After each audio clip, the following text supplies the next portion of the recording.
Chers élèves, assalamu alaikum. On va commencer par un nouveau chapitre, chapitre 15, expressions numériques et algébriques, partie 1, pour la classe de B6.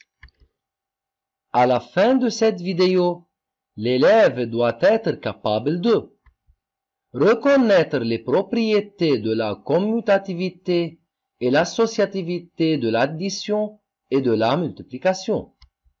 S'il vous plaît, préparez les matériels suivants: stylo, cahier de mathématiques, cahier d'exercices de maths édition 2019 et finalement le livre Plaisir des maths pour la classe de B6. On commence par la propriété de l'ordre, la commutativité. Supposons qu'on a deux ensembles des voitures de même couleur. L'un est formé de deux voitures et l'autre est formé de trois voitures.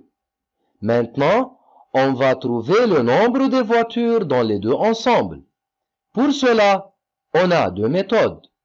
Ou bien de faire la somme 2 plus 3 qui est égale à 5, ou bien 3 plus 2 qui est égal aussi à 5. Dans les deux méthodes, qu'est-ce qu'on remarque? Très bien, mes chers élèves. On trouve la même réponse car les deux sommes sont égales. Et ici, chaque somme est égale à 5. Donc, 2 plus 3 est égal à 3 plus 2. 2 plus 3 est égal à 3 plus 2. Ainsi, en addition, si l'ordre des termes change, la somme ne change pas. Maintenant, supposons qu'on a deux ensembles des élèves. Dans chaque ensemble, il y a 3 élèves.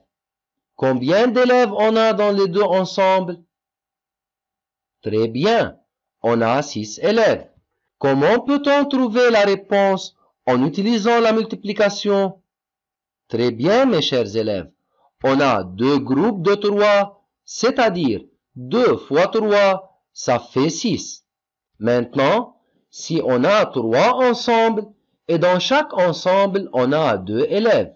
De même, comment peut-on trouver le nombre des élèves dans les 3 ensembles en utilisant la multiplication? Très bien, on a 3 groupes de 2, c'est-à-dire 3 fois 2, ça fait 6. Donc, 2 fois 3 est égal à 3 fois 2. Ainsi, en multiplication, si l'ordre des termes change, le produit ne change pas. Application. Que peux-tu dire à propos des sommes et des produits des expressions suivantes? Premièrement, moins 5 plus 3 et plus 3 plus moins 5. Deuxièmement, plus 4 fois plus 2 et plus 2 fois plus 4. S'il vous plaît, arrêtez la vidéo et essayez de résoudre l'application. Solution. Moins 5 plus 3. Ici, on a deux nombres de signes contraires. Pour additionner les deux nombres de signes contraires, on prend le signe le plus grand qui est moins et on soustrait 5 moins 3. Alors, ça fait moins 2.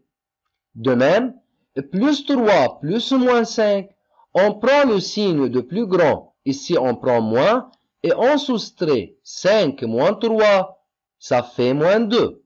Donc, moins 5 plus 3 est égal à plus 3 plus moins 5. Donc, elles sont égales. Deuxièmement, plus 4 fois plus 2 est égal à plus 8. Et plus 2 fois plus 4 est égal à plus 8. Donc, ils sont égaux. Alors, en addition ou en multiplication, si l'ordre des termes change, la somme et le produit ne changent pas.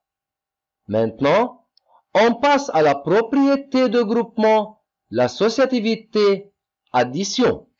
Supposons qu'on a 3 ensembles de fleurs. Le premier contient 2 fleurs, le deuxième contient 3 fleurs et le troisième contient une fleur.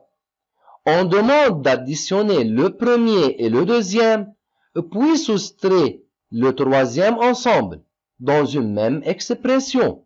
Pour cela, on a deux méthodes. Ou bien écrire entre les parenthèses 2 plus 3, puis soustraire moins 1. On effectue premièrement l'opération entre les parenthèses, c'est-à-dire 2 plus 3 qui nous donne 5, puis on soustrait de 5 moins 1, ça fait 4. Ou bien, on écrit 2 plus entre les parenthèses 3 moins 1, on effectue l'opération entre les parenthèses, c'est-à-dire 3 moins 1 qui nous donne 2, plus 2, ça fait 4. Donc, 2 plus 3 entre les parenthèses moins 1 est égal à 2 plus entre les parenthèses 3 moins 1. Ainsi, en addition, si nous groupons les termes de différentes manières, la somme ne change pas. Maintenant, la propriété de groupement, l'associativité, multiplication. On donne deux ensembles de bouquets de fleurs. Dans chaque bouquet, on a 5 fleurs. Dans chaque ensemble, on a 4 bouquets. Et on a deux ensembles en tout. Pour calculer le nombre total des fleurs dans les deux ensembles, on peut calculer le nombre des fleurs dans chaque ensemble, puis le nombre des fleurs dans les deux ensembles. Alors, dans chaque ensemble, on a 4 bouquets de fleurs. Chaque bouquet contient 5 fleurs. Donc, le nombre des fleurs dans l'ensemble 1 est 5 fois 4, ça fait 20 fleurs. De même, dans l'ensemble 2, on a 20 fleurs. Maintenant, quel est le nombre des fleurs dans les deux ensembles? Très bien. On a dans chaque ensemble 20 fleurs et on a deux ensembles. Alors, on a comme total 20 fois 2, ça fait 40 fleurs. Et on peut écrire 5 fois 4 entre les parenthèses, multiplié par 2, ça fait 20 fois 2, ça fait 40.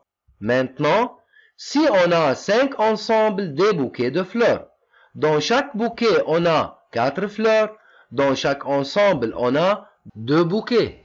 De même, on peut calculer le nombre des fleurs dans chaque ensemble qui est 4 fois 2, qui est égal à 8, puis le nombre total des fleurs dans les 5 ensembles qui est 5 fois 8, ça fait 40. Et on peut écrire 4 fois 2 entre les parenthèses multiplié par 5, ça fait 8 fois 5, ça fait 40. Donc, 5 fois 4 entre les parenthèses fois 2 est égal à 5 fois 4 fois 2 entre les parenthèses. Ainsi, en multiplication, si nous groupons les termes de différentes manières, le produit ne change pas. Application. Que peux-tu dire à propos des sommes et des produits des expressions suivantes? Premièrement, 2 plus 5 entre les parenthèses plus 3 et 2 plus entre les parenthèses 5 plus 3. Deuxièmement, 3 fois entre les parenthèses 4 fois 5 et entre les parenthèses 3 fois 4 fois 5. S'il vous plaît, arrêtez la vidéo et essayez de résoudre l'application. Solution. Premièrement, 2 plus 5 entre les parenthèses plus 3. 2 plus 5, ça fait 7. 7 plus 3, ça fait 10. Maintenant, 2 plus 5 plus 3 entre les parenthèses. 5 plus 3, ça fait 8. 8 plus 2, ça fait 10. Donc, elles sont égales. Deuxièmement, 3 fois entre les parenthèses 4 fois 5. 4 fois 5, ça fait 20. 20 fois 3, ça fait 60. Et 3 fois 4 entre les parenthèses fois 5. 3 fois 4, ça fait 12. 12 fois 5, ça fait 60. Donc, ils sont égaux. Alors, si en addition ou en multiplication, si nous groupons les termes de différentes manières, la somme et le produit ne changent pas. S'il vous plaît, révisez du livre page 208 partie 1 avec un petit devoir du livre exercice 2 partie A, B, E, page 214. Un petit résumé. Propriété de l'addition et de la multiplication. Propriété de l'ordre, propriété de groupement. Propriété de l'ordre, en addition et en multiplication, si l'ordre des termes change, la somme ou le produit ne change pas. Propriété de groupement, en addition et en multiplication, si on groupe les termes de différentes manières, la somme ou le produit ne change pas. Merci pour votre attention et à bientôt.